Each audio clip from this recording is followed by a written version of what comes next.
Yes, ladies and gentlemen, Bills Mafia, what's going on? It's your boy DM3 back in action. Akeem Richens, is that you, my friend? How's it Yes, going, brother? and I'm visibly excited, man. DM3 is back. Billsology, the original Billsology, is back. ARich, Akeem Richens. If you don't know us, please get to know us. I'm so excited for this show. My brother from another mother and father, Dave Myers, is back. How you doing, bro? How are you doing? Oh man, it's been a long year, but I'm back, and this is not a guest appearance. This is our show is back. Our show, Billsology, is back, and I'm excited. I mean the chat section's already blowing up. I see all the regulars are in here. Daniel Galleries is in here. Kim Boomhauer's already in here. Mm-hmm. Penny Andrews is in here. I mean, there's a ton already. It's going to be a good show. We're going to talk about how all of these quarterbacks that you are hearing about, all these young first, second, third year quarterbacks are compared to Josh Allen, which is insane. If you think about 2 years ago, we wouldn't be having this topic of this show. So it's going to be fun. We're gonna dive into all that. I just wanted to throw out there. Show is presented by Total Sports Buffalo. If you guys are into collecting signed Buffalo Bills memorabilia, they are the officially licensed memorabilia dealer for the Buffalo Bills. The link's in the description. Check them out. If you guys have a fan cave, if you guys have a man cave, you got a wife cave, whatever they're called, you got Christmas coming up, all that good stuff. So check them out. They got great deals coming up, and I know they got a lot of big things coming up. So, all right, pay the bills. That's all out of the way. Yes. Akeem, how's it been? How's it been the last? I missed being on after 13 seconds. I missed being on after the New England Patriots game in the playoffs. So first off, and I know that I might stump you with this one, but what's your thoughts? Training camp starts tomorrow. What's your initial thoughts? Like, what are you looking forward to the most right now, sitting here the last weekend in July? What are you looking towards? I'm looking towards just getting everything started, getting everything underway. You know, when football season is over, there's a lull throughout life, it feels like, right? Am I the only one? Because football evolves, is a great percentage that evolves around my life is the Buffalo Bills. So when they're not present, it's a great lull in my life. Like, my life is now a little bit stagnant. But now that the Buffalo Bills and football season's underway and training camp is underway, and we're getting to talk and dive into some training camp battles, this is a very exciting time, especially if you're a Buffalo Bills fan, especially if you're a fan of a team that is a Super Bowl contender in this NFL. Or so it's a very exciting time to be a sports fan, a football fan, and especially a Buffalo Bills fan. I'm excited because I'm doing this, and I love doing this, and the only person that I love doing this with is Akeem. There's not been another person I would choose to have as a co-host, and I missed all this, and I don't want to dive into where I've been and all that stuff, and but it's been a long year, and I know that Akeem and myself have gone through a lot of personal things, but we are here, we're back, we're excited. This is just the start of, I think, a great season. Just knowing that the veterans are in the building and practice starts tomorrow, whether it be they're practicing against air, whether, we don't get to see too much of who's matched up against who.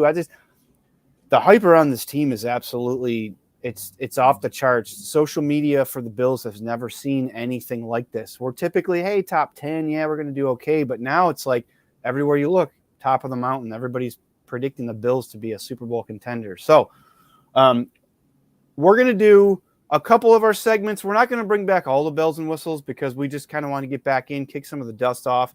I think it's a great topic. It's Akeem's topic. He wanted to talk about this. I know he's chomping at the bit to get through some of these quarterbacks. But once we get rolling, all season, we'll bring back all the bells and whistles and all the cool stuff. Yes. But if you guys rock with us and you've been with us from the installment of Billsology, you guys know that we have some segments we like to do, as corny as they might be. But we're back, baby. Yeah, we're back, baby. And we're going to let one rip right now.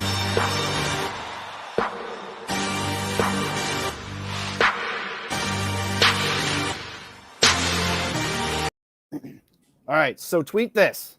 Mm-hmm. And obviously, next week's show, we're probably going to have a lot more of these just Mm-hmm. because there's going to be a lot of stuff going on.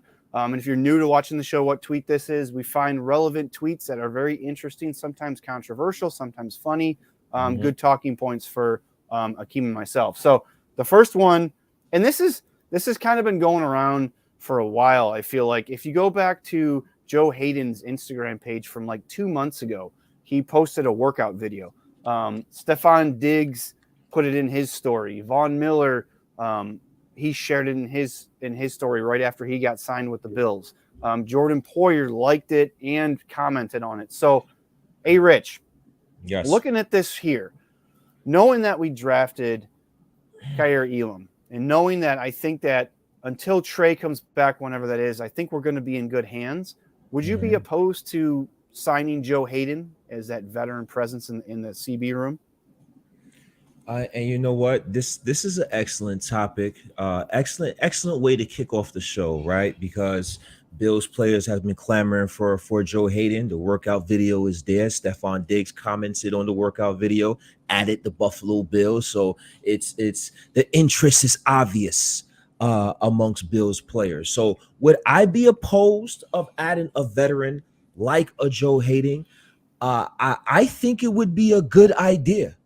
I think that adding a veteran to this Buffalo Bills roster, to this Buffalo Bills cornerback room, can be beneficial for the Buffalo Bills this year. And I have to say why. Why, right? I have a couple of reasons.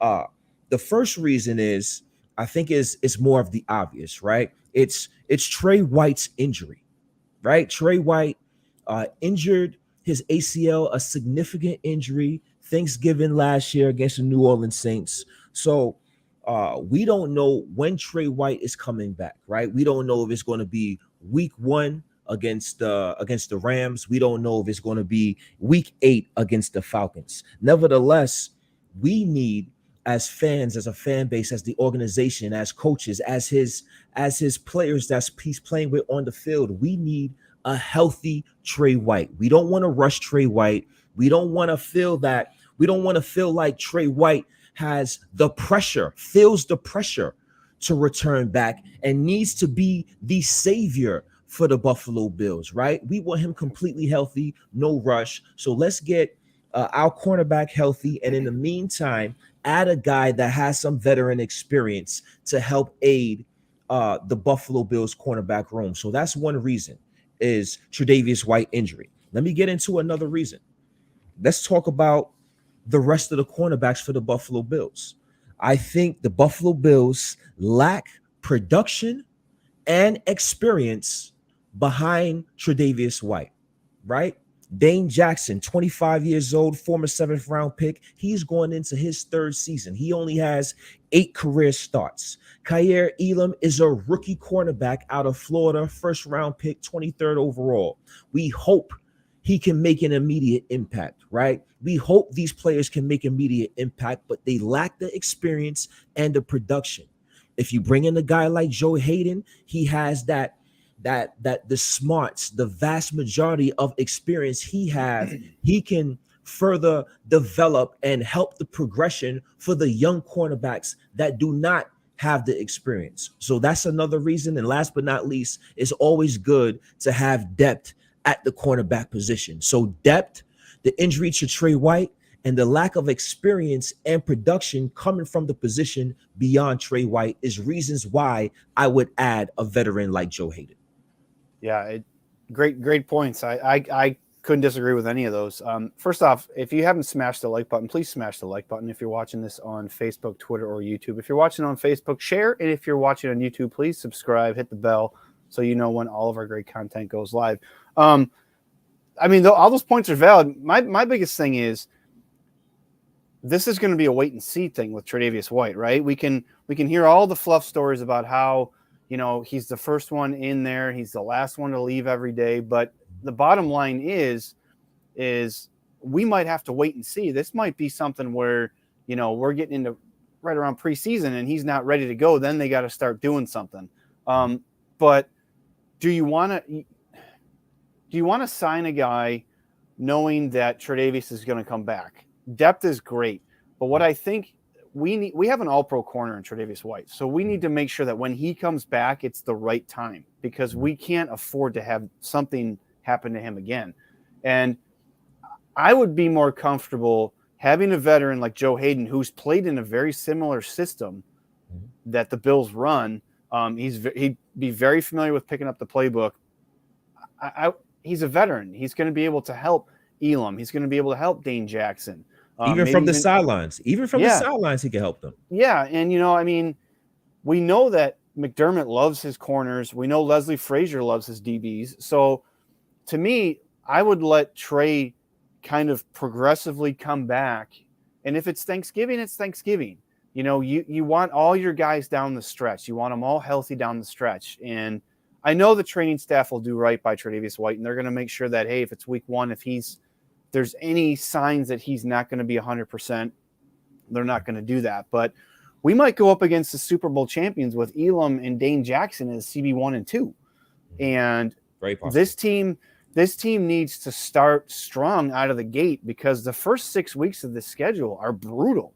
They're absolutely brutal as far as travel, primetime games, the level of competition. So, yes, you don't want to rush Trey back, but do you want to put that pressure on Dane Jackson and on Kaiir Elam? I think that's a lot to ask of those guys. Now, I think we all know Kaiir Elam was drafted to be the team's long-term answer at CB2. Hopefully that comes to fruition and that works out. Mm-hmm. But you're asking a lot of these guys right out the gate. So I think it's interesting.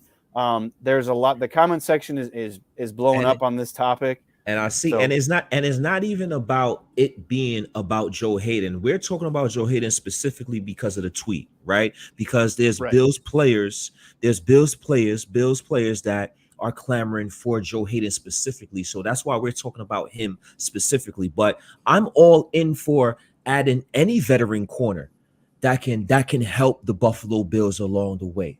So it doesn't necessarily have to be Joe Hayden. Yeah. MB41 says that we know he's 33. I think we're all aware that Joe Hayden's on the back end of his career.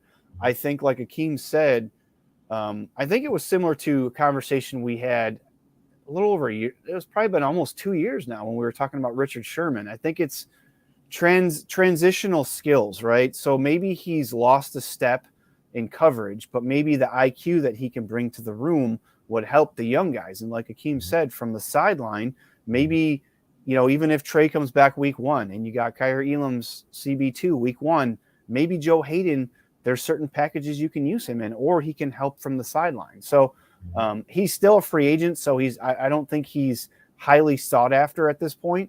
And he might be one of those guys down the road once camp happens that they need to go to. So it'll be interesting to see, what the Bills decide to do. I think it's a fit for scheme wise. I think that will be smart. But it'll be interesting to see. All right, next one up.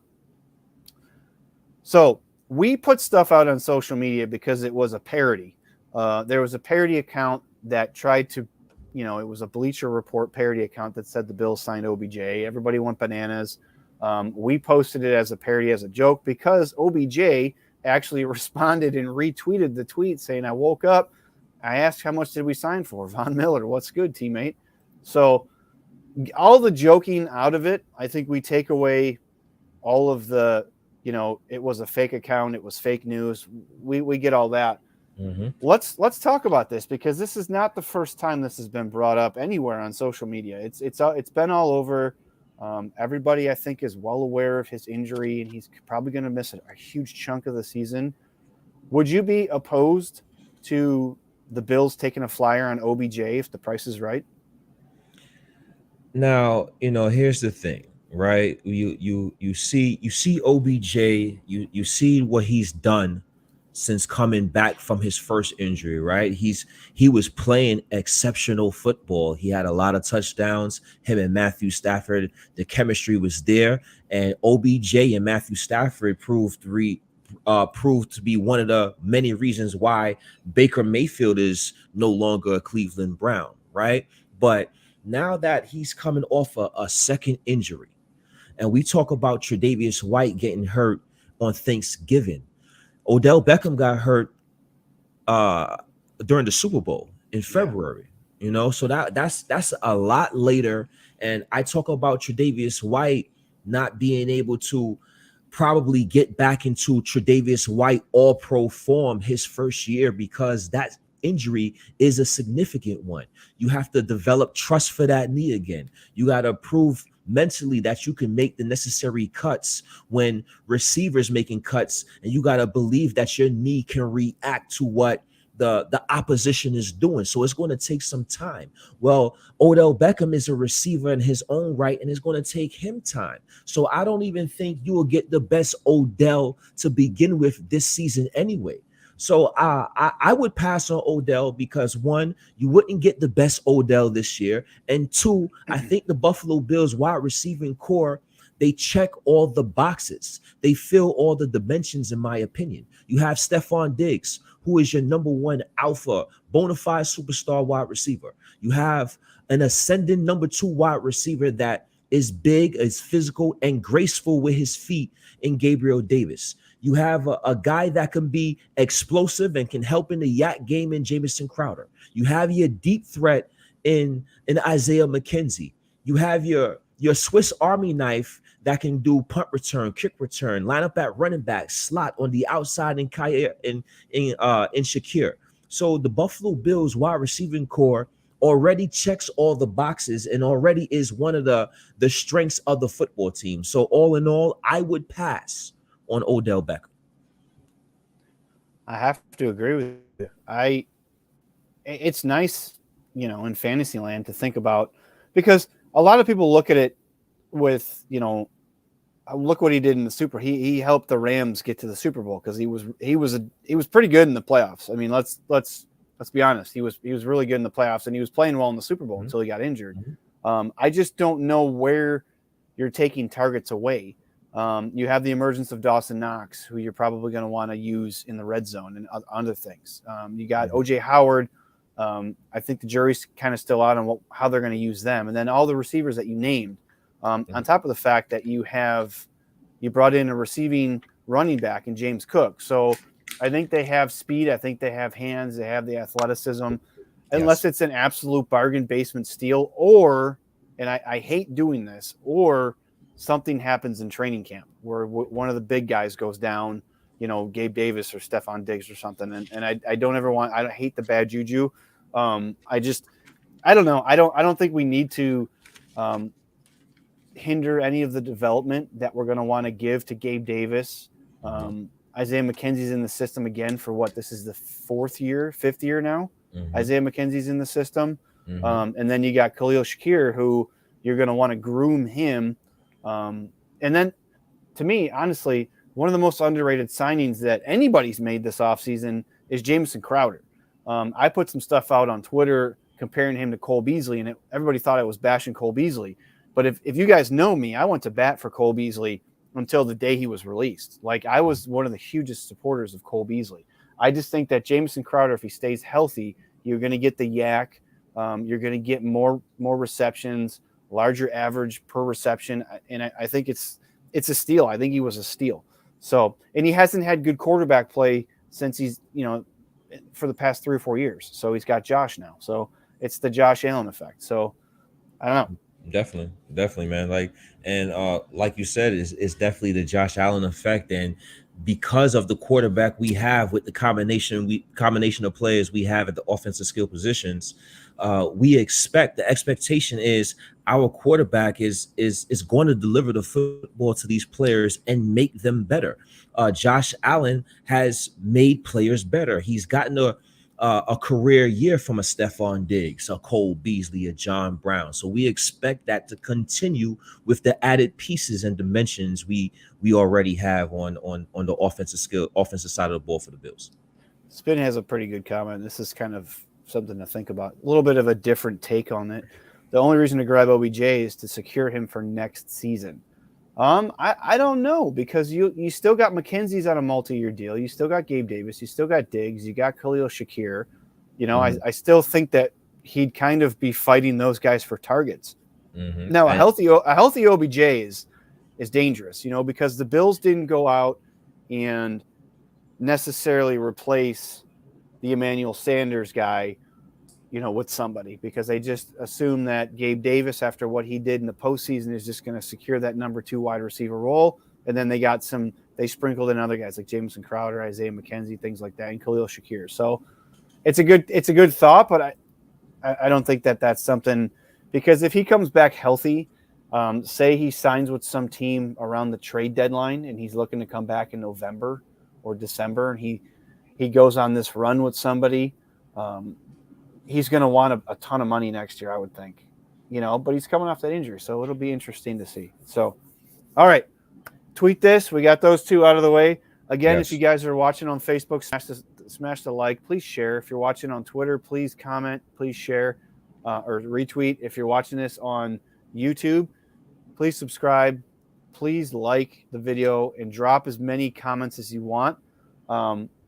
Should I do what we talked about earlier with the Dane Jackson thing? Should we do that or no? What do you think? Yeah, we could do that, and You then want we to do could. it? Yeah, definitely, we could do that. We could do that. All right. So, because I love you guys, and because I've been gone for a while, so I'm gonna give away a Dane Jackson mini flash helmet to someone who comments in the show or in the rewatch, whether it be Facebook, Twitter, YouTube, wherever. I'm gonna give away a Dane Jackson, because it is Dane Jackson season. We all know that, right? Yes. I'm gonna give away a Dane Jackson signed mini helmet. Put a comment in there why you think you deserve to have the Dane Jackson. You could put positive comment about Dane Jackson, about Built in Buffalo, whatever you want. I'll pick the best comment that I think would be good for this giveaway. But you got to stick around till the end of the show. Yes. And I'm going to do it. I'll announce it tomorrow, because I'll let the rewatches get through. Actually, you know what? I'll do it Monday. I'll let the rewatches get through this weekend, and then whoever comments in the rewatch, and then we'll go from there. So thank you to Total Sports Buffalo for offering that up for us to give away. All right. Hey, Rich, you ready to dive into these QBs? Yes. And I want to get back to the thumbnail for a minute, right? Let me show this for a second, because I think this is important, and I want to get the comment section riled up too. I want to get your thoughts, your perspectives of how we break this down in terms of Josh Allen being the standard of progression for NFL QBs. And I'm starting to believe so. I'm starting to believe Josh Allen is indeed the standard of progression. There's a lot of Josh Allen comparisons. We hear it all the time amongst different players, even coaches chime in on their players that they feel that they have similarities. Their quarterbacks have similarities to Josh Allen. So is Josh Allen the standard of progression in this NFL? And let's talk about Josh Allen a little bit, right? We're talking about a guy that everybody thought would be a bust. Let's just DM3. Let's call a spade here, right? Oh, is that what we're doing already? Let's call a spade a spade.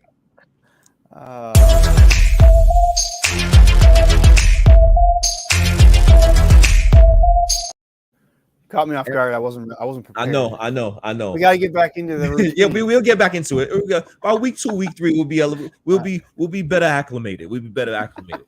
But calling a spade, a lot of people had their negative thoughts on Josh Allen. He couldn't be this. He couldn't do that. He wasn't accurate.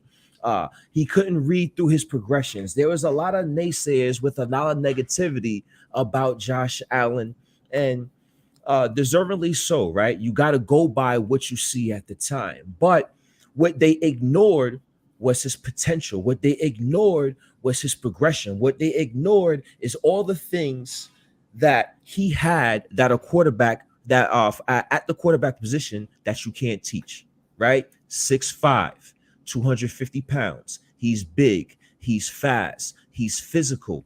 He is smart, very intelligent.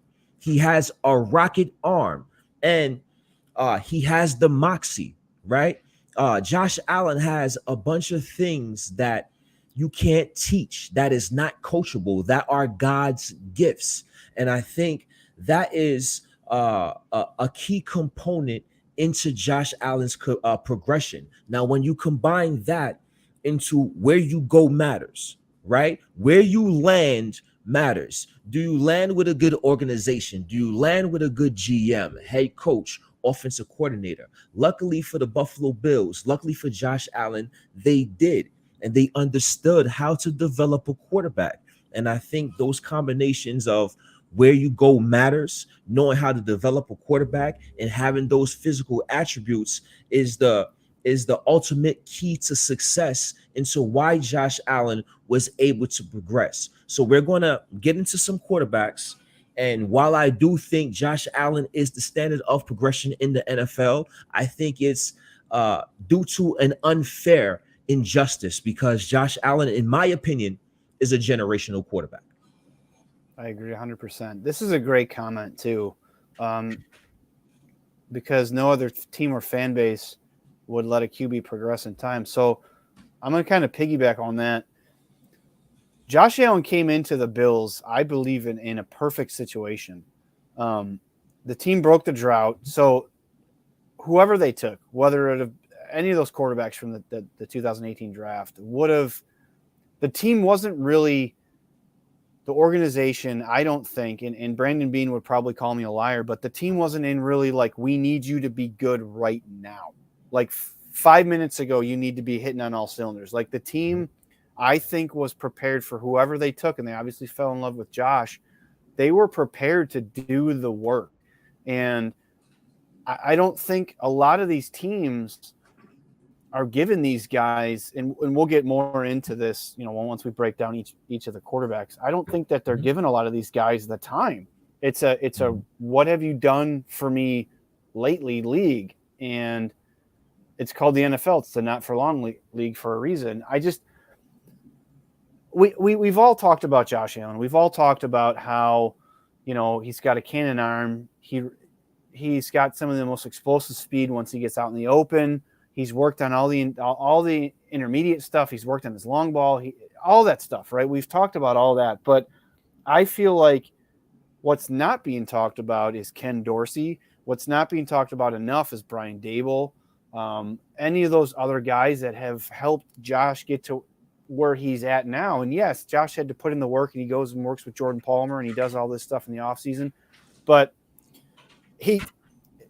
I think there was a comment from Daniel Galleries is that he's the exception. He's not going to be the standard. He's the exception. Now, I'm not saying any of these other guys we're about to talk about can't be there, but in the history of the NFL, there's been no progression like his. Even 2019, like we didn't think this was going to be possible. And then 2020 happened, and it was like he was a completely different quarterback. So, anyways.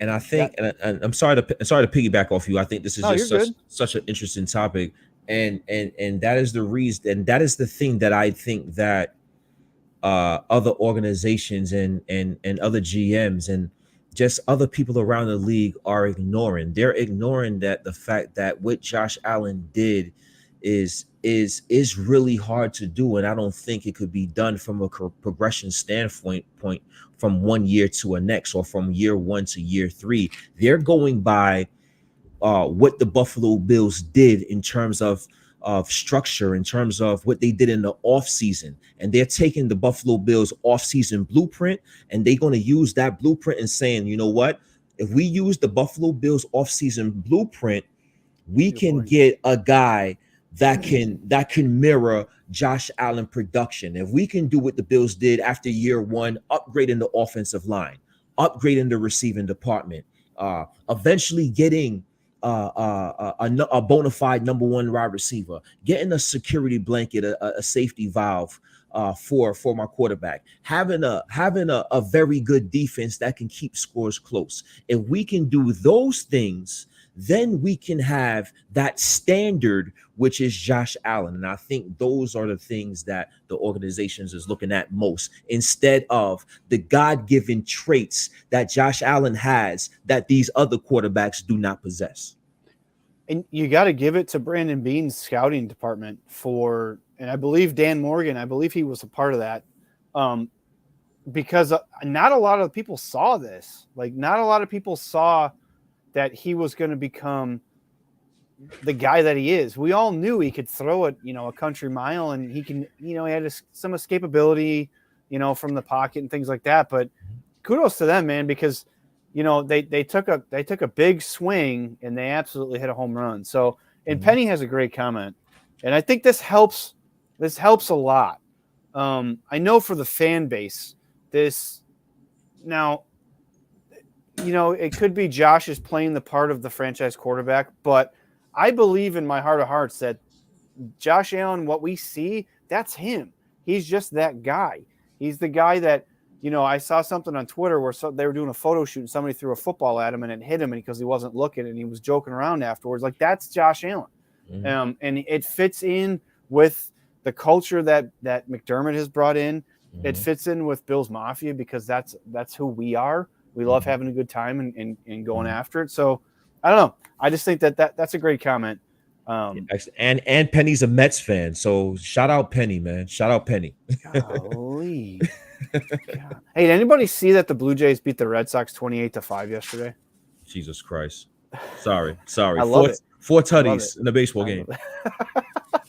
Hey, if the Red Sox would have scored a couple more runs, they would have had them right where they wanted them, right? Right. It's at 28-3. Right. So, all right, let's get into it. Let's dive into these quarterbacks that are the ones, and they're, we didn't do Justin Herbert, we didn't do Joe Burrow because I think we already know how good those guys are. Those guys have arrived.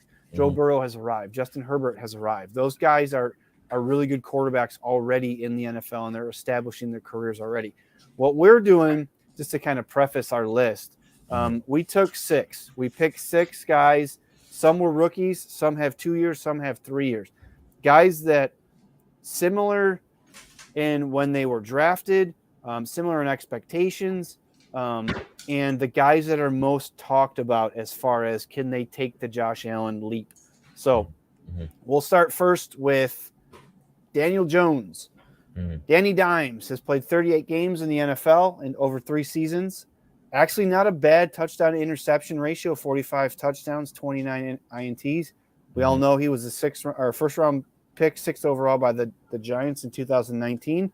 And he's got Mike Kafka as his offensive coordinator this year and Brian Dable as his head coach. Hey, Rich, what you got on Mr. Danny Dimes? Danny Dimes, see, I don't think he possesses any similar traits to Josh Allen besides the fact that he is 6'5". Other than that, I know he's big, he's tall, he's big, but he doesn't use his size like a Josh Allen would use his size, right? He has enough pocket awareness, enough escapability, but he's in my opinion, he's unspectacular. Can you win with him? Possibly. I don't think he's the problem per se, but I don't think right now, at least, he's the solution. Can he prove me wrong? Yes, obviously he can prove me wrong. There's definitely some things that go against him that this new regime, the New York Giants, bring in hope that can stabilize and make Daniel Jones a franchise quarterback, right? Think about the stuff he's been through since he became New York Giants QB. 3 offensive coordinators in 3 years. He had Mike Shula in 2019, Jason Garrett in 2020, Jason Garrett, Freddie Kitchens in 2021. And in my opinion, for young quarterbacks to have success in the league, especially starting off, especially developing quarterbacks where you're not sure things coming out of college, you have to have that stability. And that's what Josh Allen had, right? He had that stability coming out. He had Sean McDermott coming back. He had Brian Dable coming back. He had the quarterback coach coming back. He was able to get that comfortability and stability so he can progress. And I don't think Daniel Jones had that as a quarterback as of yet with 3 offensive coordinators. He's had bad offensive line play. The offensive line, they haven't been good for the New York Giants. They've been ranked amongst the worst in football since he became the New York Giants quarterback. And last but not least, he hasn't had the weapons at the skill positions, right? Kenny Galladay had a disappointing season last year, 14 games started, no touchdowns, only 500 yards receiving. Darius Slayton had a disappointing year last year. Saquon Barkley been battling injuries the last 2 years. So I don't think Daniel Jones has had enough pieces around him to even have any type of similarities or success of a guy like Josh Allen. And I'm concerned about him being a franchise quarterback going forward. I agree. I'm going to chime in too, but I got to drop this awesome comment. I appreciate you, Air Allen. Damn sorry I'm late. Billsology with ARich and DM3 is the best podcast on BIB and top 5, if not best, Bills podcast, period. I appreciate you, brother. And I know you're a regular. That's awesome when we get those kind words, man. I was kind of curious as to why, and I mean, I guess financially it might not have worked, but why the Giants didn't take a flyer on Mitch Trubisky. He spent a year with Dable in Buffalo, right? Yes, he was the backup quarterback. I don't know if Dable saw enough in Daniel Jones to where he thinks that he can do some work. I do have a quote that I want to put up from Brian DeBall, as ARich calls him. Brian moved the ball, or run. Is it move the ball or run the ball? Brian moved the ball. Yep. I think it's important to get input from the quarterback in terms of what he feels comfortable with, while at the same time showing him some new things that can help him. That to me sounds like they're trying to teach him, teach the old dog some new tricks. And I think as far as traits that line up with Josh Allen, like you said, he's tall. He does have some mobility. He is fast. He does. Unless he gets in the open field and he trips over the 5-yard line. But yeah, he hasn't been surrounded by a ton of help. Saquon Barkley's been on and off the injured list. Kenny Galladay, they gave that massive contract to. He didn't pan out. Daniel Jones himself has been on and off the injury list the past couple seasons. So I don't know. We'll see. We'll see how much of an offensive mastermind Brian Daboll is when he gets to Danny Dimes. And that is I apologize. And that is the hope. You're good.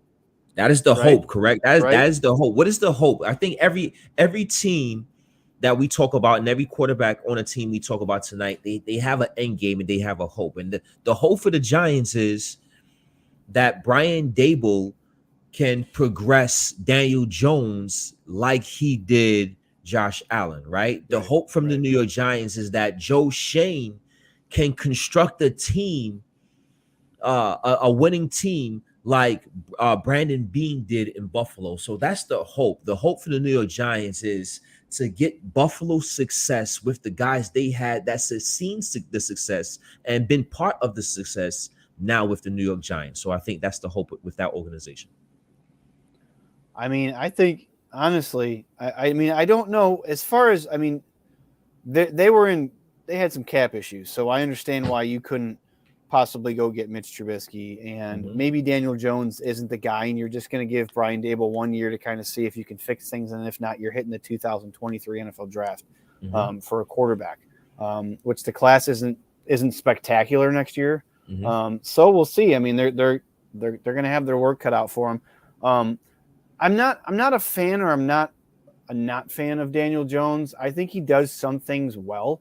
I just don't. There's no leading into a game or the fourth quarter of a game, you know that Daniel Jones has what it takes to get your team down the field to get you a win. I don't feel comfortable saying that. Like with Josh Allen, as of right now, or after the Chiefs game, there is not a team on our schedule or a game that could come up that I wouldn't be comfortable saying that Josh Allen can perform well.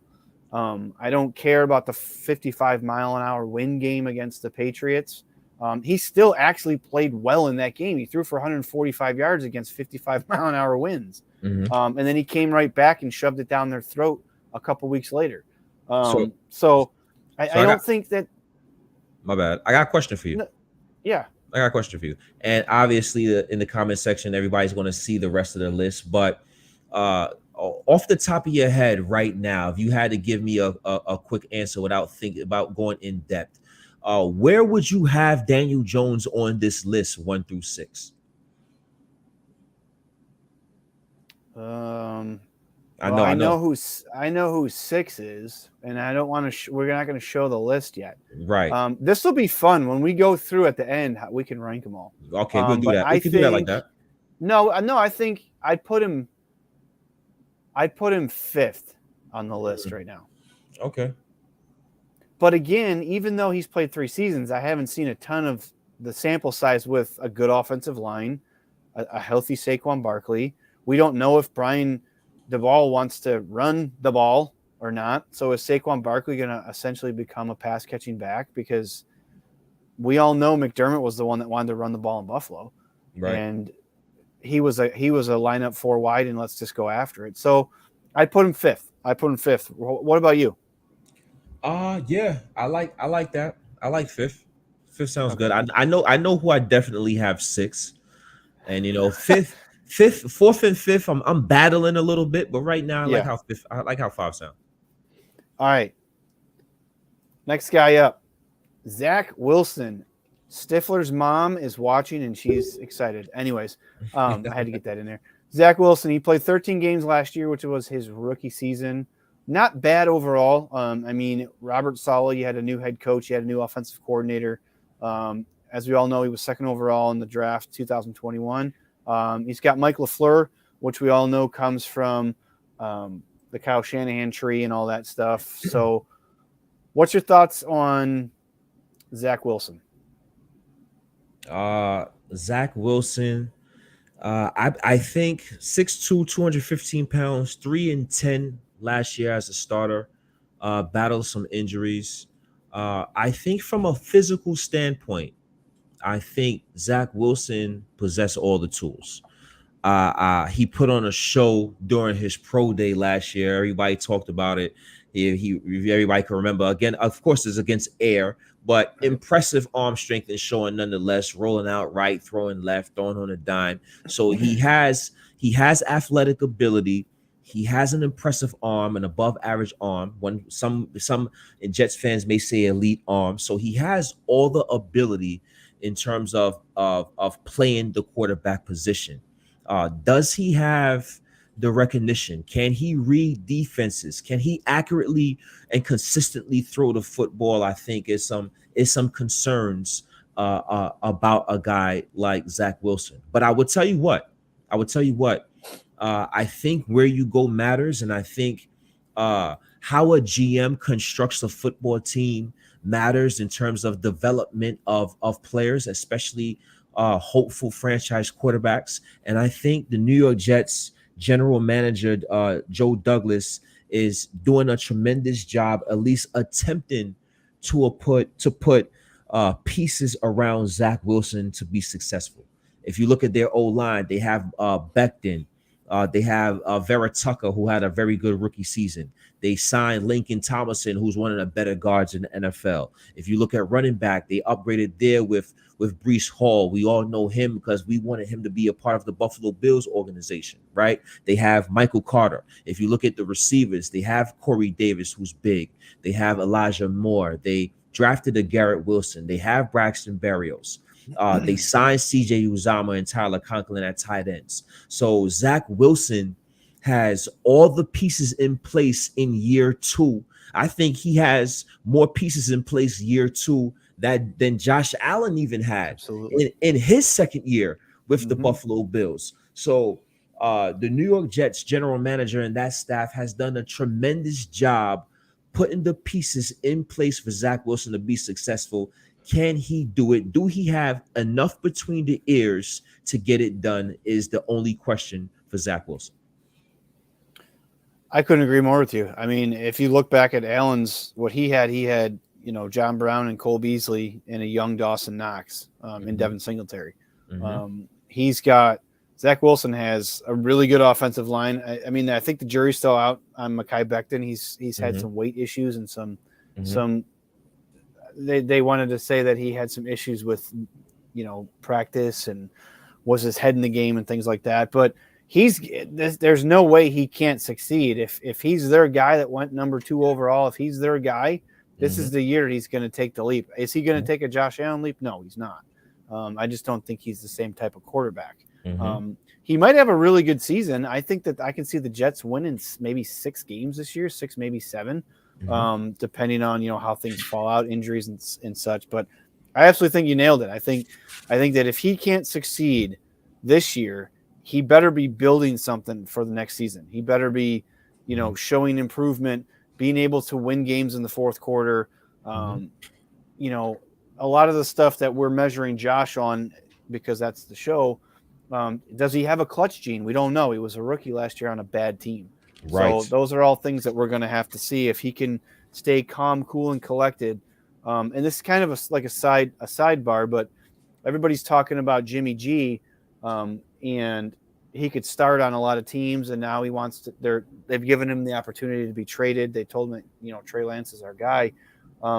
Jimmy G's a good quarterback, except when it counts. If you watch anything where the pressure's on, he kind of caves. And that's the feeling I kind of get from Zach Wilson. Like, I know he was a rookie, and this may not be the best comparison, but there was times when there was games that they were winning, that they had no business winning. And there was mistakes made, whether it be by the offensive coordinator, whether it be by Zach Wilson, whether it just be a bad play call. So those are the things that need to get corrected. What he does before the snap, he needs to, like you said, the intellectual piece, we need to see if he can take that next step forward this year. So, yes. I want to just add that we're trying to give, positive, constructive criticism on these guys with taking the Bills fan hat off and trying to be as partial or as non-partial as possible. So, just so everybody knows. Yes, and again, I think it's unfair. It's unfair to have this label of a Josh Allen progression. Even though I do agree with it, I do think it's becoming a standard. I think it's an unfair standard because, in my opinion, I'm gonna say it again, Josh Allen is a generational quarterback. None of these quarterbacks possess that moxie.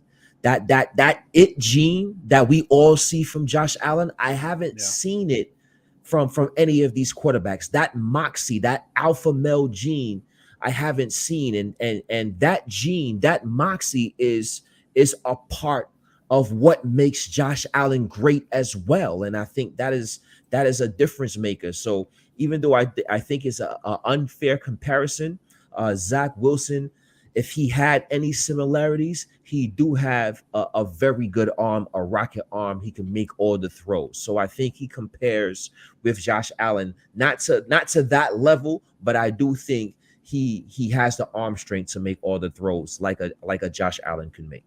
I agree. All right, next up, Justin Fields. He played 12 games last year, which was his rookie season. 1,870 yards, 7 touchdowns, 10 INTs. Drafted first round, 11th overall last season. And Luke Getsy is his offensive coordinator.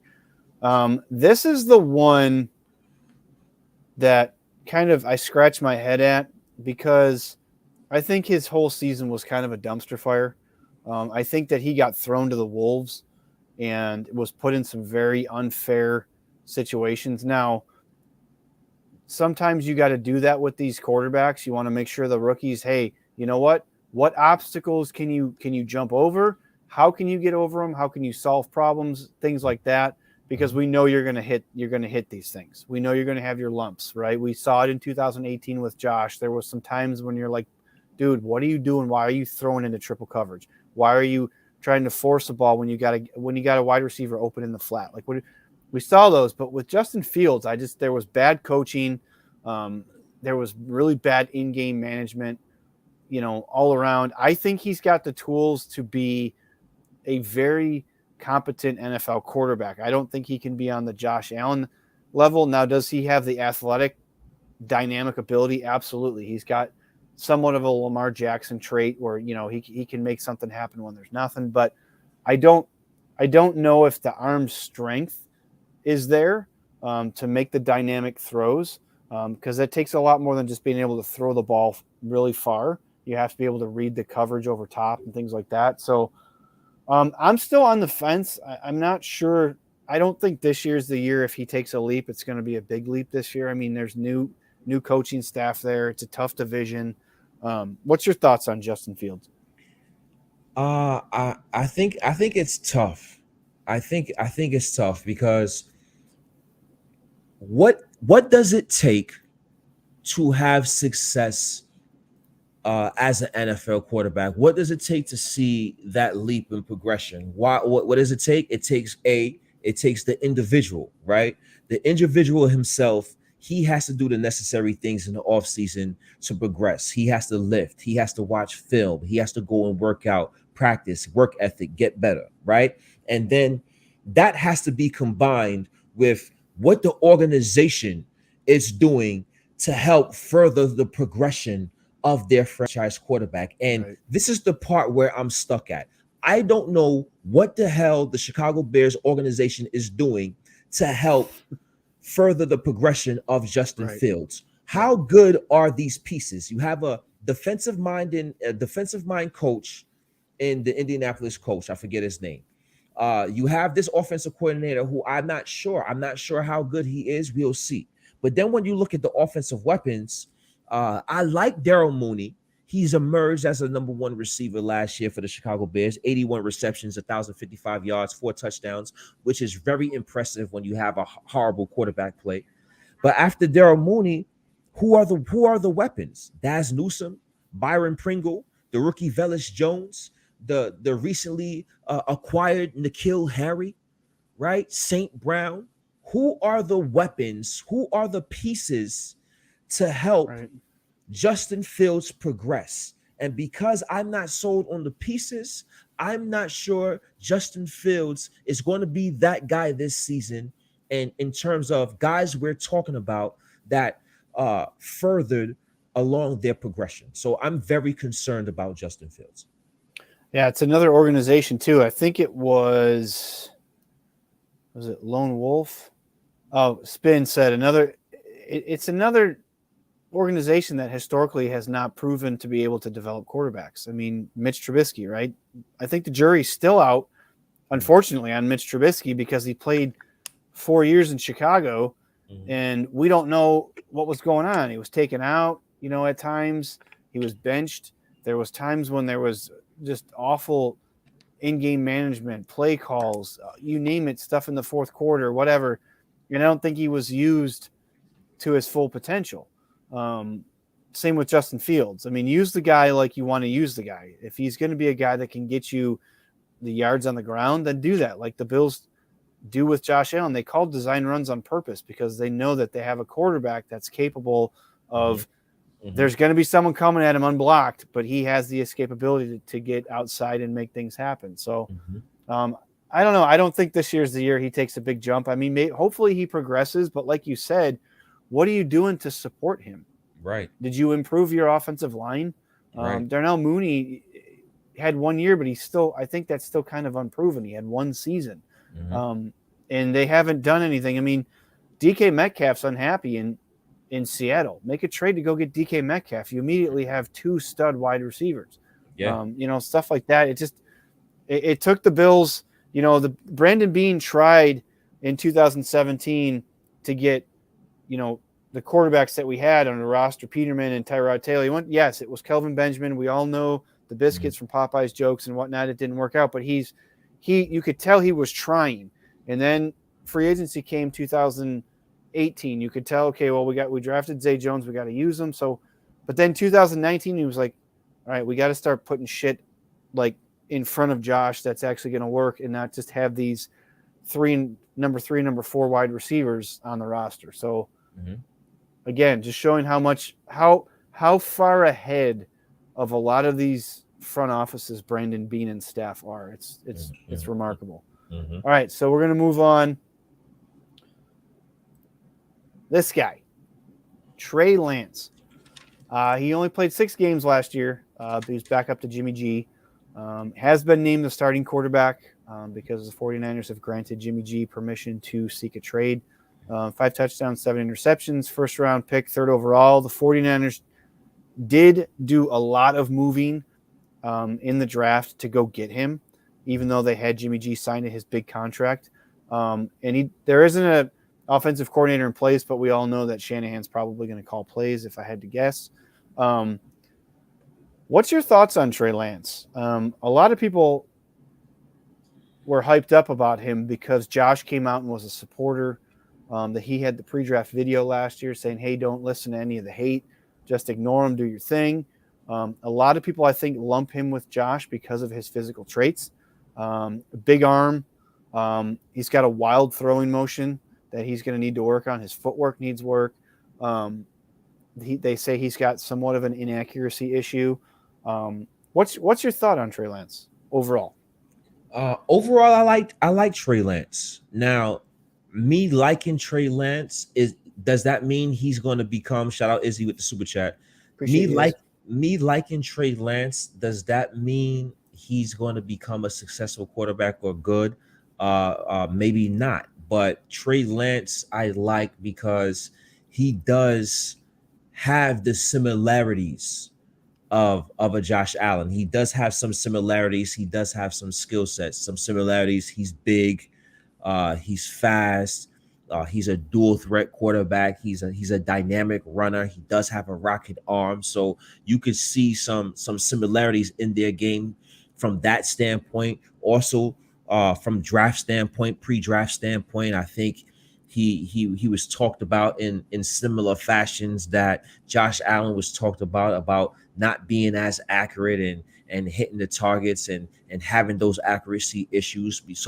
So because of those combination of things, I think he is the most similar to Josh Allen, and I really like him. But the concern, and I think where Trey Lance and Josh Allen differentiate the most is again between the ears. A lot of this is between the ears with these quarterbacks. Uh, does he possess the necessary field vision? Can he quickly process and read a defense? Can he go through his progressions quickly? Can he pick apart a defense effectively by reading the defense and throwing the football at crucial times? I'm not sure if Trey Lance is able to do that yet, but uh one thing he has besides those similarities to Josh Allen is one of the top three best offensive minds in football in Kyle Shanahan. So I think the combination of his physical gifts with a genius mind like Kyle Shanahan, the hope is that those things can propel Trey Lance into becoming a successful franchise quarterback. And the hope is that he's going to be able to develop good enough to read through progressions to consistently deliver the football. But we'll see. Yeah. Great comment too here by is that he was behind Jimmy G. So he got to learn. Now Jimmy G may not be, Mm, a superstar because I think injuries and things, but I think we all, if Jimmy G's healthy, I think Jimmy is a really good quarterback in the NFL. I think a lot of teams would jump at the chance to take him, like the Seattle Seahawks. I think that he would absolutely be a guy that can go in there, and if he stays healthy, would be a really good quarterback. Josh Allen had Derek Anderson, Nate Peterman. Like mhm, who did Josh have in front of him, right? mhm, So again, Trey Lance has something that Josh didn't. So is this going to work out? But like you said, that was one of the knocks too. And if you guys don't know, I moved back to California, and I'm about an hour and 15 minutes away from San Francisco. So I pick up a lot of the local radio, San Francisco 49ers chat or chatter. Um, and a lot of the stuff is that they've been constantly working with him all offseason on his mechanics, mhm, um, the intelligence piece, like you just said, mhm, um, because Kyle Shanahan runs it's not an easy system to run. Let's just put it that way. mhm, In layman's terms, it's not an easy system to run. So you have to be between the ears. You have to be dialed in all the time. mhm, And that's no knock on Trey Lance. I'm not mhm, saying I can do what he does. mhm, I'm just saying he's the most comparable one, like Akeem said, because of the physical traits, coming from not the biggest school out there. He's the guy that everybody will say, don't draft him. Why would you go up and get him? He's mhm. not the best quarterback in this draft class. So I don't know. It's going to be interesting to see. I want to see a full season of Trey Lance. I honestly do. He's very intriguing to me, because it's the whole unknown factor, right? We Mhm. don't know, and I think that was what we got with Josh Allen. Now, will he, start all 17 games and be a world beater? I don't think so. I think he's going to take a bunch of lumps. I think there's going to be a ton of highlight film too of him doing spectacular things. But I think the jury is still out, and I think it will be out for a little while. We got a Yeah. super chat from Daniel Galleries. I'll drop that up there. Daniel Galleries, you're the man. You are a true supporter, man. You've been here a diehard since day one. Mhm. Welcome back, Billsology, DM3. Shout out to Akeem. Good luck. Have you back. Good to have you back. We appreciate you too, man. That's awesome. All right, so let's do Who you got? Who you got? Who you got? Uh-oh. The Tua man. Tua Tagovailoa. Yes. 23 games played, 2 seasons. Not bad, 44.67 passing yards, 27 touchdowns, 59 Ts. We all know he was picked before a couple guys that we're not even having to talk about, Justin Herbert, Mm-hmm. fifth overall, Mm-hmm. and Frank Smith's his offensive coordinator. Now, when we talked about who was sixth on my list, it's Tua. And that's no knock on the Miami Dolphins. That's no, I want to just come out here and bash Tua. I just don't think that, number one, he's had a healthy 2 seasons. He has not. We've seen him be pulled in games because he can't manage the game the way that now different coaching staff. He's got a really good Mike McDaniel's offensive minded head coach. So we'll see. I just don't think he's got the arm talent. I'm talking about from intermediate to long range. I think that comes with being able to read a defense. That comes with the intelligence piece that Akeem's been talking about, and I don't know what his ceiling is. I honestly don't. I don't. He's not an athletic quarterback, right? So that takes him out of the comparison to Josh Allen. He doesn't have the rocket arm, so that takes him out of the comparison. I don't think he's as intelligent as Josh Allen, so I think that takes him out of the equation. What do you think, Akeem? I mean, I'm not trying to bash Tua because the numbers aren't bad, and everybody wants to throw out the numbers between year 1 and 2 of Tua between Josh year 1 and 2. Oh, they're better, and look at the completion percentage and more touchdowns and stuff like that. And yes, they just loaded. They just gave him a full pantry full of goodies. He's got all the toys. So I don't know. What do you think? What's your thoughts? Uh, Tua, it's tough. I think I don't have him six. Surprisingly, I have Justin Fields six on my list, and I have Daniel Jones and Oh, Tua battling it out for 4 or 5. So I think that's interesting. But Tua is the only quarterback. I mean, you could probably say a little bit about Daniel Jones, but at least he got some physicality to him. At least he's kind of imposing because he is 6'5". I think Tua is the only quarterback on this list without any outstanding traits, right? He's not big, he's not fast, he's not physical, he doesn't have the rocket arm like a Zach Wilson and all these guys. He doesn't have the athletic ability like a Justin Fields. So I think that those things, the things that you can't teach, he has limitations, and that's already a problem, right? So now the hope is what is the hope with Tua?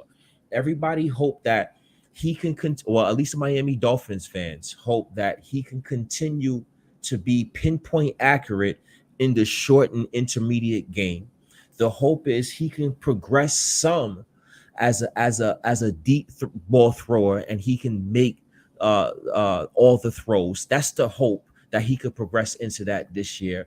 But ultimately, what Mike McDaniel and the Miami Dolphins want to do and hope for is the skilled players to bail him out and to mask his deficiencies. The hope is for guys like Tyreek Hill and Raheem Mostert, Chase Edmonds, Cedric Wilson, Mike Gesicki. The hope is those plethora of good skill position players are good enough to be yak demons, to catch the ball short and do a lot of explosive things with the football. And if they can get that done, that can mask some of the deficiencies that Tua does have. Is it going to happen? We'll see. But out of all the quarterbacks, he doesn't possess the abilities and the God's gifts that some of these other quarterbacks possess. You know what I hate? I hate yak metrics because they shouldn't count for a quarterback's yards. Because say, and I'll give you an example. So say Tua comes in and he plays all 17 games. Miraculously, he doesn't get injured, especially not against the Bills like he did last year. But he comes in, he plays all 17 games, and they do this intermediate shit with Tyreek Hill and Waddell and Gesicki, and they get all this yak yardage, and he's going to look like he's a freaking Hall of Fame quarterback because he's going to throw for 4,000 yards, which half of it's going to be yak. Because you got to think right now, Mike McDaniels is designing 30 plays for Tyreek Hill just to be in space. And it's not down the field 30 or 40 yards. It's underneath. And it's just the Bills were, I think they were either second last or dead last year in yak yards. And look how many passing yards Josh Allen had. That's talent. That's not, they have people that can do everything. They have the intermediate stuff. They have the slot receiver in Beasley. They had Gabe Davis who can hit you over top. They had Diggs for everything else on the route tree. It's just, to me, it's remarkable that they're constructing this team and this offense to be an intermediate. And now, don't get me wrong, the Patriots did it for years with their, Julian Edelman dink and dunk shit and Gronk and stuff, and it was very successful, and I get that. But if he's not successful this year, I don't know if he's going to be on the Dolphins the year after because he has no excuses. The comments, when I put Tua up, like the comments went bananas, and he's got no excuses. He's not he's not athletic. You can't teach height, right? So he's not tall. I don't think he can get any faster. I don't think his arm's going to get any stronger, and he's going to be able to throw these rockets down the field. So hopefully he's working on his intermediate stuff and his throwing mechanics and his intelligence, and that's going to get him through 2022. Be interesting to see. And this yak thing is becoming a thing. We'll see what happens on both sides of the spectrum because Miami Dolphins is going to depend on the yak, and the Buffalo Bills.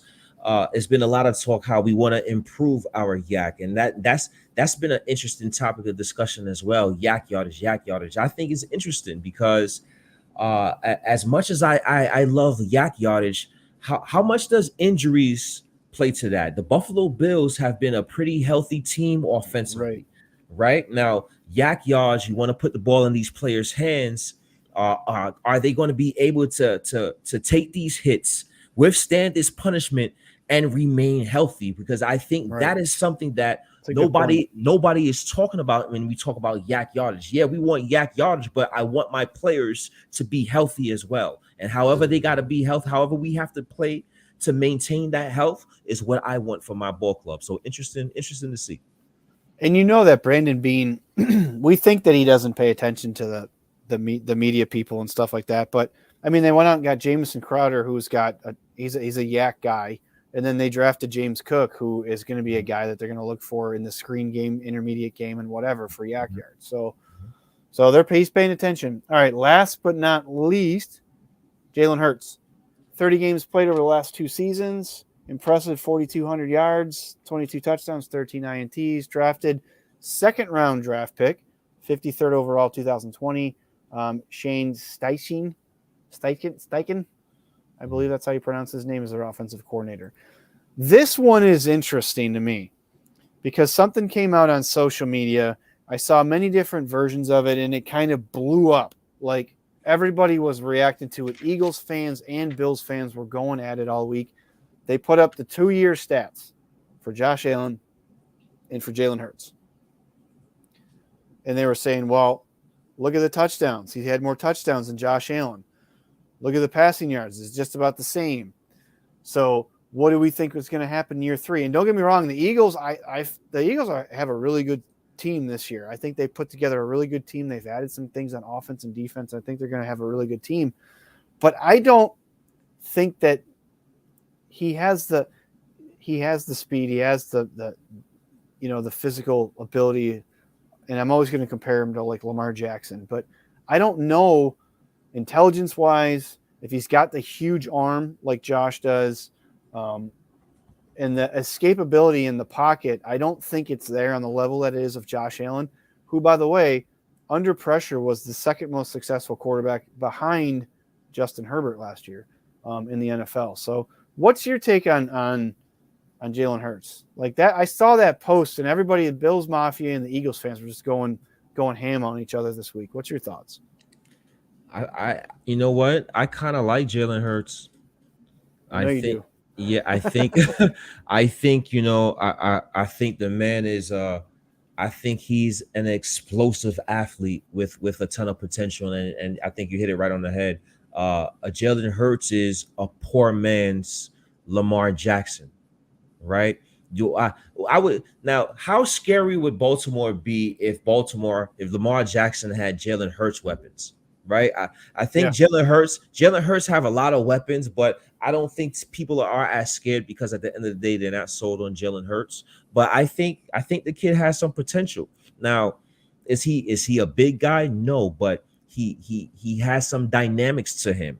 Over 3,000 yards passing, 16 touchdowns, 9 interceptions. Also has 784 yards rushing and 10 TDs. So what I like about Jalen Hurts is I like his situation.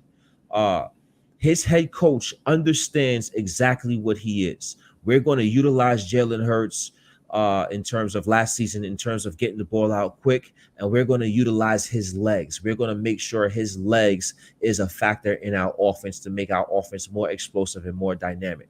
Now, everything again, just like the rest of these quarterbacks, a lot of these other quarterbacks, is between the ears. Can he read a defense? Can he break down the defense? Can he go through his progressions? Can he avoid locking on his primary receiver? Everything once again is between the ears with yet another quarterback. But Nick Sirianni and that Philadelphia Eagles organization, I think, is another team. Unlike the Chicago Bears, uh, did a pretty good job surrounding him with talent. I think the Eagles have an above average offensive line group led the way by Lane Johnson and Kelsey. I like the AJ Brown acquisition. They have Devonta Smith over there, along with Quez Watkins and Jalen Reagor and Dallas Gobert at tight end, and you have Miles Sanders at running back. So they have a lot of pieces, enough pieces to see whether or not Jalen Hurts is that guy. So any comparison to Josh Allen? No, not necessarily, but some words have some comparisons to Josh Allen, and that's explosive. That's dynamic. He has those traits Yeah. similar to Josh Allen, even though his game isn't similar. Yeah, and I think too, Josh's rookie year, he was doing a lot of the stuff that he did with the 100-yard rushing games and things like that because he had no support. A lot of the times it was jailbreak, right? He was Mhm. running. It was supposed to be, he was under center or even in shotgun. It was like jailbreak, and he was just running. Those weren't design plays back in 2018. 2019, we saw um, they dialed some of that stuff back a little bit. They started to improve the offensive line. 2020, I think they improved the offensive line again, gave him a little bit more support. Still was running for his life at times, but I think Josh, and I think you'll see this year, a lot of the Josh running is going to be more by design. Um, but we also don't know how much of that was Josh, how much of that was Dable, how much of that was Dorsey, how much of it was all three of them getting together saying, hey, I need to get hit 6 times because it gets me into the game. We all know that Josh came out and said that he likes to get hit early on, kind of gets him in the flow of the game. So that's going to be really interesting. And with all these guys, let's rank these guys. Give me your 1 through 6. And if you want, I could put them up again. All right. So, all right, who's number 1 for you out of all these guys? Is it Hurts? I think you're muted. Did you mute? So yeah, so number Yeah. one, so when I do this, I do this in combination of the individual talent and the pieces the organization put around the quarterback is how I do my ratings. So number one, yeah, I have Jalen Hurts at number one. All right. Well, who's number 2? I have Jalen Hurts at number one. Number 2, I have Trey Lance at number 2. Nice. Who's number 3? I have Zach Wilson at number Ooh. 3. All right. Yes, I have Number Zach. 4. I have Daniel Jones at number 5. And who's last for you? Oh wait, Uh, no, that was that 4 or was that 4. 5? I have Daniel Jones at 4. Yeah, Tua at 5. Tua at 5, and Justin Fields at 6.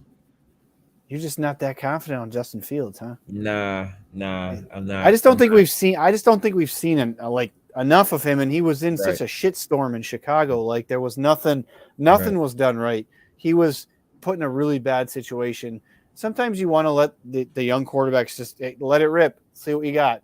Yeah, But I just that could also turn around and give them some PTSD, and then we can say, well, if they're strong-willed quarterbacks, they could take it and shit like that. So, because I Mhm, think with Josh, they should have just from the minute he walked off the damn podium, you're number 1.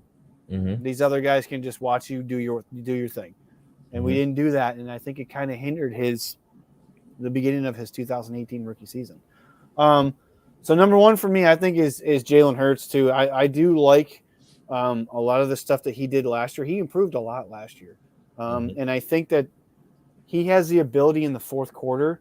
If you're down 4, I think he's gonna do what it takes to get a touchdown, whether it's with his legs, whether it's with his arms, what have you. Number 2 for me also is Trey Lance. Number 3 for me is also Zach Wilson. Number 4 for me, I lost my list. Hold on. Number 4 for me is going to be Justin Fields. I just don't know. Wow. Okay. I'm not. I think I've seen enough of Daniel Jones and Tua to put them 5 and 6. Okay. I think you get athletic ability with Justin Fields that you don't get Yeah, you with do. Daniel Jones. You do. Tua, You do. you don't. He's a statue. He's it. Like how many the Mhm, Bills sacked him? What 4 5 times in the first half? I don't know. mhm. I don't know. That's my list. I like it. Um, I like it. but let me see Anybody in if the we got any comment more section? Do you have a comments. list? Do you have a list that 1 through 6? Who is your 1 through 6 in order between Daniel Jones, Zach Wilson, Trey Lance, Justin Fields, who else we had? Who else we had up here? Tua Tagovailoa, and who's the 6th person? You say Danny Jalen Hurt, Dimes? Danny Dimes, Jalen Hurts. Who's your 1 See, through 6? Aaron Allen, I think Miami fans are banking a lot on this guy's progression. And progression to me is not him just dumping shit underneath to Tyreek Hill because, and Case Keenum can do that, right? Matt Barkley can do that. He can drop the ball off and, hey, go run, this and take it 50 yards. Anybody can do that. And let me tell you this. A lot of people are talking about how the Bills better be ready for the speed of Tyreek Hill, and they weren't a match against him in Kansas City and blah, blah, blah. The Bills are smart. Sean McDermott, Leslie Frazier will adapt. If they see that the game plan is to get Tyreek Hill involved underneath, they will take that shit away. And there was times when the Bills played the Chiefs and they took Tyreek Hill out of the game. There's times. During the regular season last year, they took him out of the game. I think he had 50 yards receiving or something like that. And a lot of that came late. So, And anyways. I know you talk as you talk about that. I have to do it a flip side and say this comment is the exact reason why I don't have Tua last, because of the weapons around him. Now, Yeah. I know Justin Fields he's a gifted athlete. He adds a dimension, but I'm not sure if his dimension is as good as the Miami Dolphins skill position players. So that's That's why I fair. have Tua 5th and Justin 6th. And my guy Adam coming in with he's excited to see what Daniels. I am too. Yeah. I don't think me and Akeem, I don't think we want any of these guys to not succeed. I mean, if it's against the Bills, of course we don't want them to succeed, but these are all NFL players playing a sport that we love talking about, Mhm. and we want all these guys to succeed. I think that I also Danny Dimes kind of got shafted with coaching and play Mhm. calling and things like that. So maybe Dable will come in and maybe we'll see. Maybe he'll resurrect him in year 4. We'll see. Mhm. But I just don't know.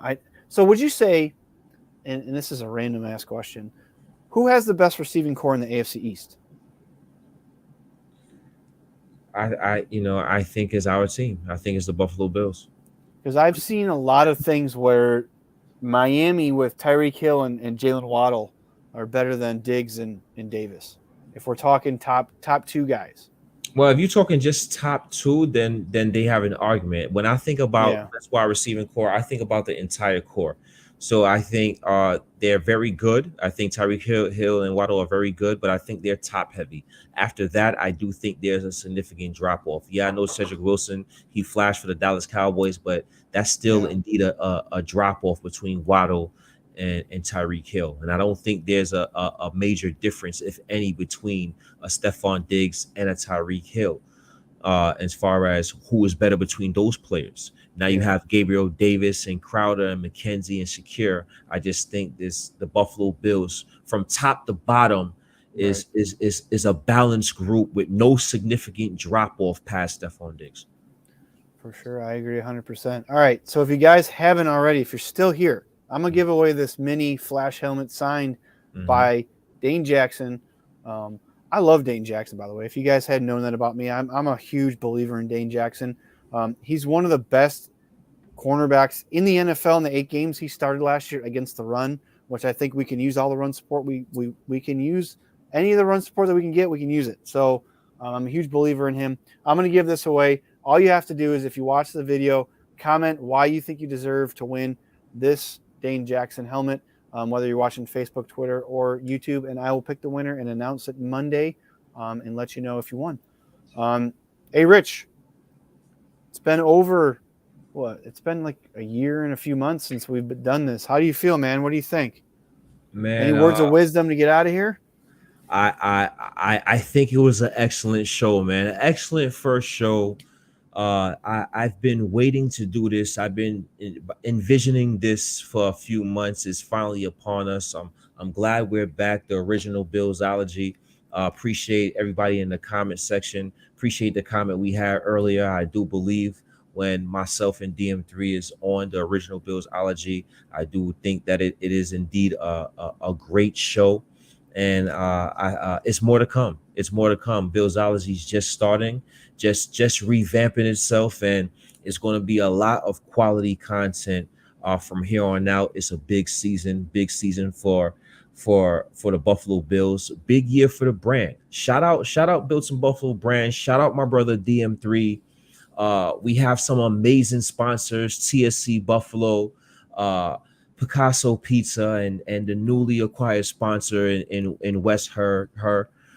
We appreciate the sponsors. That is excellent for the Built Some Buffalo brand. I love my brother DM3. He's been doing a tremendous job behind the scenes, even though you haven't seen him doing shows and in front of the camera where you get the most recognition, right? Everybody sees the guys in front of camera and they tweet about all these guys are the best guys because they see in front of the camera. The best guys are the guys that do everything. And Dave Myers is one of those guys, one of the few guys that does everything. And I'm just glad to have him back, man. So, brother, great first show. Shit, man, I don't even know what to say after that, but it's been a long time coming, and it's not because I didn't want to do shows. It's a lot of stuff. Life happens, and but we're back, and we're not going anywhere. I'm looking forward to having an awesome, fun-filled season with my co-host ARich, who is also my best friend. We talk all the time, every day, and there's no one I would rather do this with. It's just we have that relationship that we built through doing this. Mm-hmm. And I'm not trying to get corny and sappy, but this is what we do, and we thoroughly enjoy the shit out of doing this for you guys, and I appreciate everybody that keeps coming back. I know a lot of you guys were supporting the brand when I wasn't on camera. You guys are asking when I was coming on camera, even when I comment in the comment section and stuff. So I appreciate all of you guys. The super chats tonight, I appreciate that. Thank you so much for that. We'll be back. Check out our other shows too. We have some really good content creators. A couple young bucks in Anthony the Sauce God, who's on Friday nights with the Sit Down. Peter DiBiase, who's on Wednesdays. Yes. He's awesome. He's got the Buffalo Blitz. So Izzy's on Sunday, the OG Izzy. ARich and Akeem are on Tuesday. So we got a ton of stuff. We got our crazy breaking tables guys who We are going to get you guys ready for all the tailgates this year. So we got a ton of content. We're always getting more. So with that being said, Izzy with the $2 super chat. I love you, brother. Izzy's back tomorrow at 7 p.m. He's going to do a 53-man roster prediction. So definitely check that out. Yes, sir. Akeem, you want to take us out of here, man? Yeah, man. Yeah. ARich, Akeem Richens, DM3, Dave Myers. If you don't know us by now, please get to know us. You have been in tune with Billsology. We are indeed back. We appreciate all the comments and all the love we've got in this section.